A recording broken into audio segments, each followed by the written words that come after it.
All right, man. Huge upset this weekend with Jrock losing to Rosario for the losing his IBF and WBA 154-pound titles to Jason Rosario out of the Dominican Republic.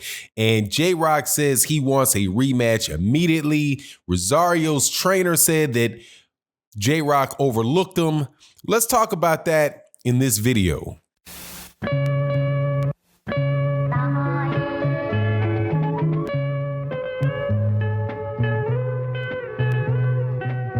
All right, welcome back to the channel, subscribers. If you are not subscribed, hey, accept my invitation to subscribe. Thank you to everybody that has joined the channel. Thank you to everybody that supports the channel on the Patreon and in the live streams we do Monday through Friday. OG Boxing Talk Sunday 8 a.m. with my co-host Blood Boxing, KQKC, Trap House, and my man, the boxing historian Curtis Anderson. All right, let's talk about this, man, because 154 pounds is wild. I had a chance to sit back and reflect on the fight, and I'm sure Jrock has had a chance to reflect on the fight, and he came, as well as Rosario and his manager. Jrock says that he has a rematch clause and he wants to exercise that rematch clause immediately. And so that would take Rosario out of the running to fight Charlo for a unification fight to unify all three belts. And I think that that's unfortunate, but hey, man, what else is Jrock going to do? Okay, so for me, my opinion of it is, I understand. I would like to see the fight with Charlo next with Rosario, because I just want to get around to seeing who's the man at 154 pounds. Right now, it's looking like it's Charlo, but hey, man, it might be Rosario. Might have been the dark horse that came in, and won the race. But you know how boxing is, you get these rematch clauses, and so the champion gets another chance to get right back at his belt. That was get a shot back. That was obviously a voluntary matchup for Jrock. Man, that seems like a voluntary, man. That's a tough match for a voluntary. But hey, man, he went on ahead and did it.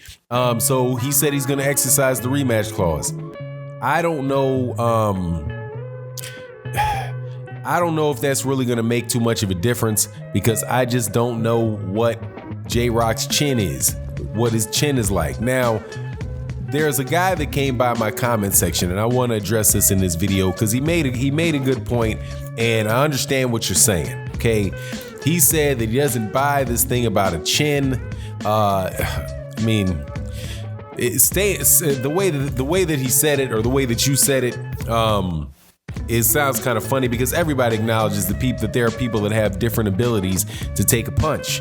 But this particular guy said, hey, you're supposed to, if you stay on your toes and you move, you roll with the punches, there's things that you can do, to decrease the impact of the punches. So, he wasn't a big believer in the conversation of there being a chin, having a chin, more just, doing the things necessary not to get hit cleanly. At least that's the best way that I can explain, or what I took from what was said in the comment.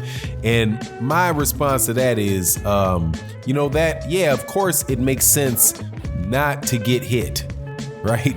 It makes sense. It's better not to get hit than it is to get hit.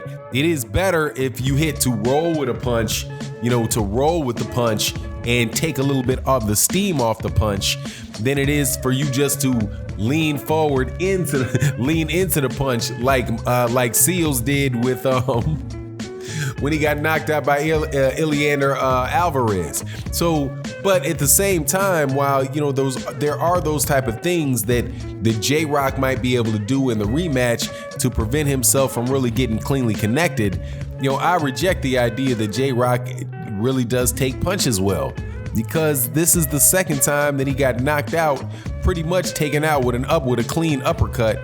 And not everybody gets affected, and not everybody gets affected like Jrock gets affected when he gets hit cleanly. I believe that, what was that, the fifth round knockout? It was a fifth round knockout.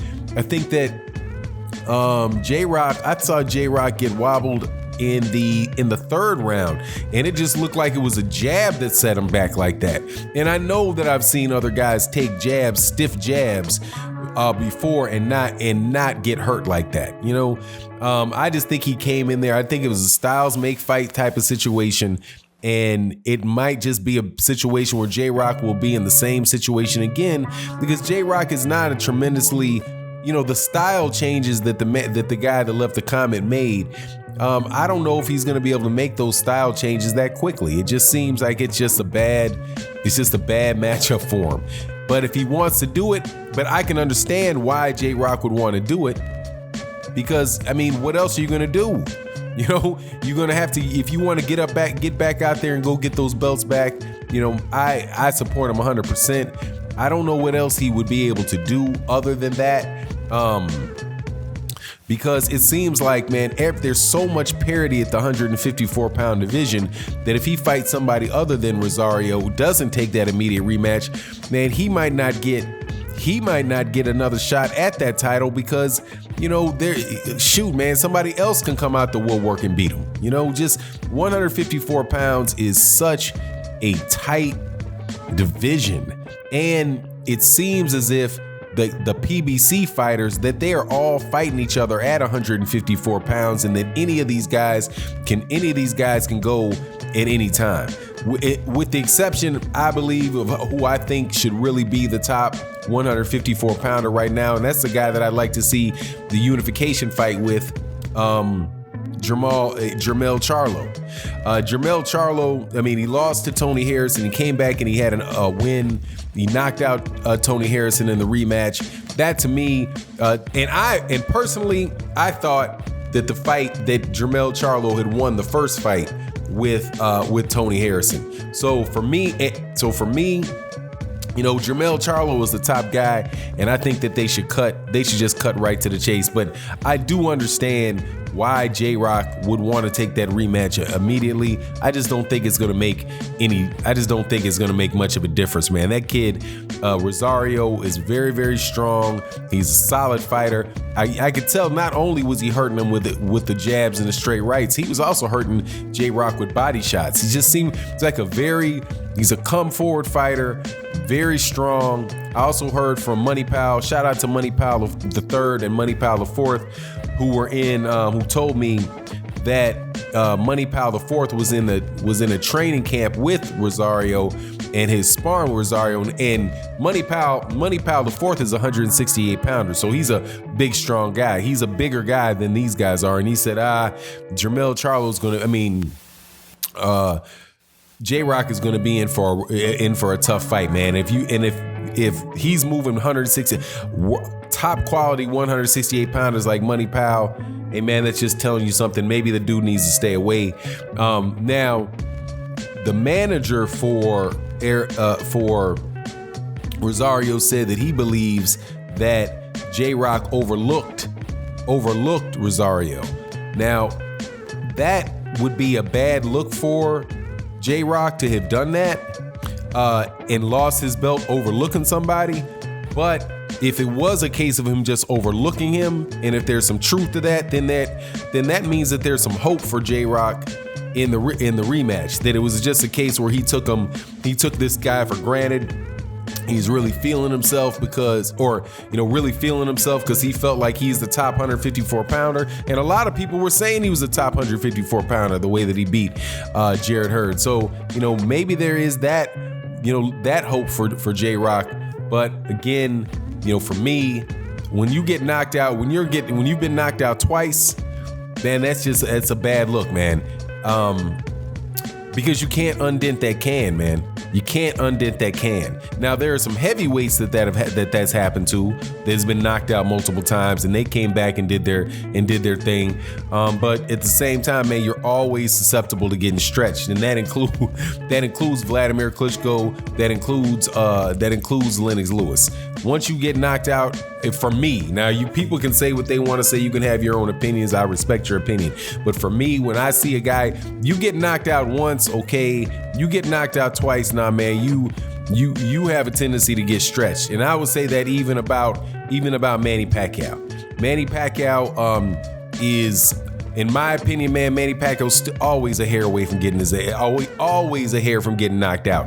And he needs to be real careful, because as much people celebrated that fight with Keith Thurman and how he won that title against Keith Thurman, because he dang sure wrecked Keith Thurman with that body shot, he was taking a lot of straight right hands. So, and we'll see if that pans out for him in his next fight. But again, great fight with Rosario and Julian Williams. Hey, I think we're gonna get a rematch quickly, but I don't know. I don't know how much that's gonna change up. Anyway, it is what it is. Let me know what you think in the comment section. And with that, I'm out. Peace.